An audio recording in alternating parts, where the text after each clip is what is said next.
Alright, so we back for our third topic. This is another throwback topic, something that we want to go into the history books, challenge the basketball purists and the basketball minds out there.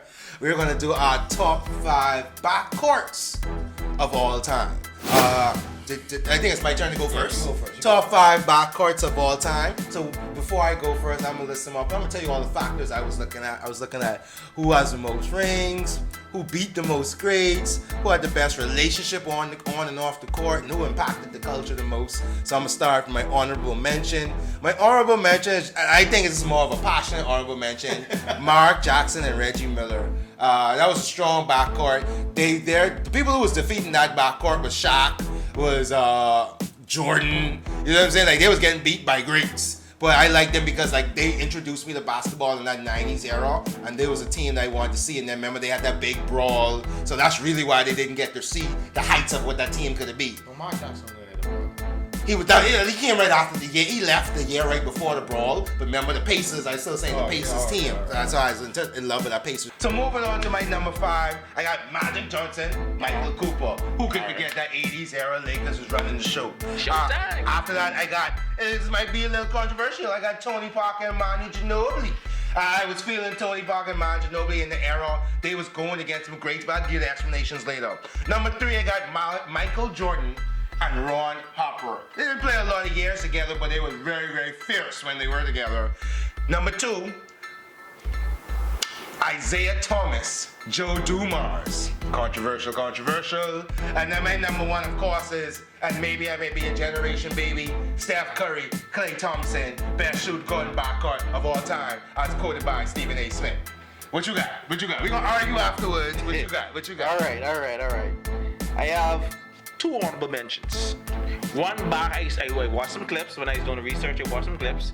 Will Frazier and Earl Monroe. Right, that's before my era. I watched them play, but watching clips, they was nice. Right. The eye test does matter. Okay. Right, but in my era, I would go with CJ and Dame. Honorable mention, Dame right. Oh, we still honorable mention. Right. Okay. So my number 5 is Chauncey Billups and Rip Hamilton. I like it. There was a debate on my list. My number 4 is Michael Jordan and Ron Harper. Like you said, they didn't play much years, but they was. I was thinking you might have had them higher, but go ahead. Oh yeah. My number 3 is Magic Johnson and Michael Cooper. I understand. I feel you. My number 2, Steph Curry and Klay Thompson. And of course, my number 1. Better be Isaiah Thomas. The bad boys, them. Isaiah Thomas and Joe Dumars. I can't argue with you. Like, the only thing I want to debate with you, I want to debate 2 things with you. Right. Let's start off with the Steph Curry, Klay Thompson, Isaiah Thomas, Joe Dumars. Why did you say Isaiah Thomas over Joe Dumars over those 2? All right. Well, to me, it was a hard choice between the 2. Yes, definitely.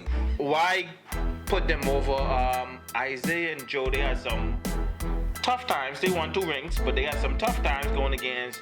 You get the Jordans there of that year, of that era. Then you get the Celtics. Larry Birds of that era. Then you get the Lakers of that era, Portland. Shout out to Clyde Drexler and Terry Porter. That's another backcourt. You're right. But and outside, like, I think one of the things I said, like, the impact in the culture, they impacted the culture a whole lot. Yeah. So. And so that's why I like it. The reason I put Steph Curry and Klay over them, and again, it might just be recency bias, but I think at the end of the day, when we look back at this 10, 15 years from now, we're still going to say that is the best 2 shooters ever to be together on a team.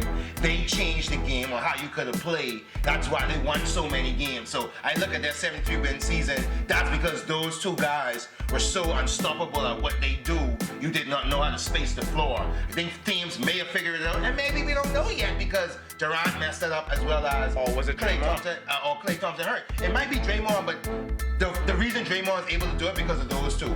You plug Draymond on other teams, he'll still be good, but the teams will still have to be shooting like the personnel like Draymond had. Steph Curry and Klay Thompson.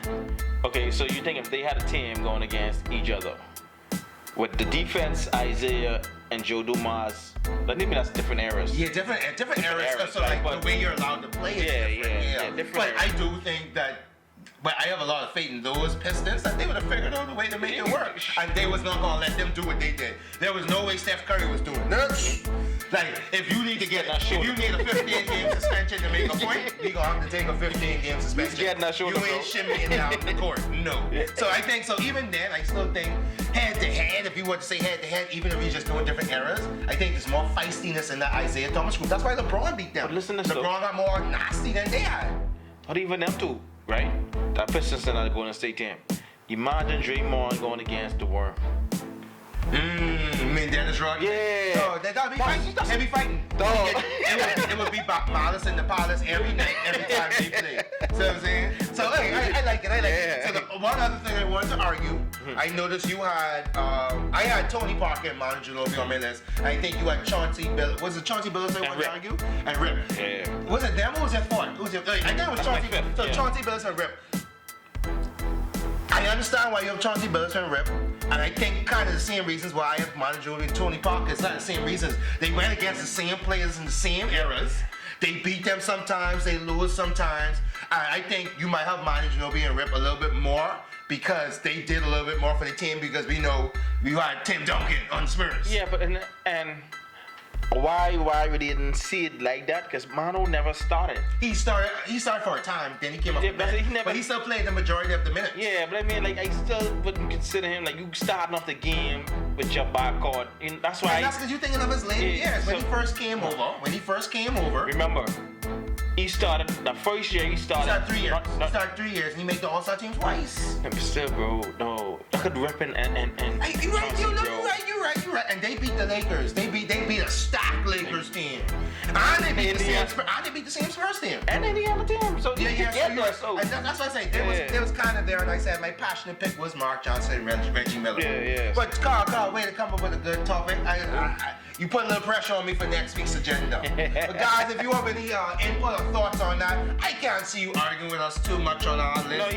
But if you have some names that we left out, let us know. Good shout out on that Damian Lillard, CJ McCollum. I think they have a little bit more. And the Terry Porter, Glad you actually. I think you should have shouted them out first, but I like that. So, guys, you know where to find us. Hit us up in the comment section. Let us know. YouTube, podcast, we out here regardless. Moving on.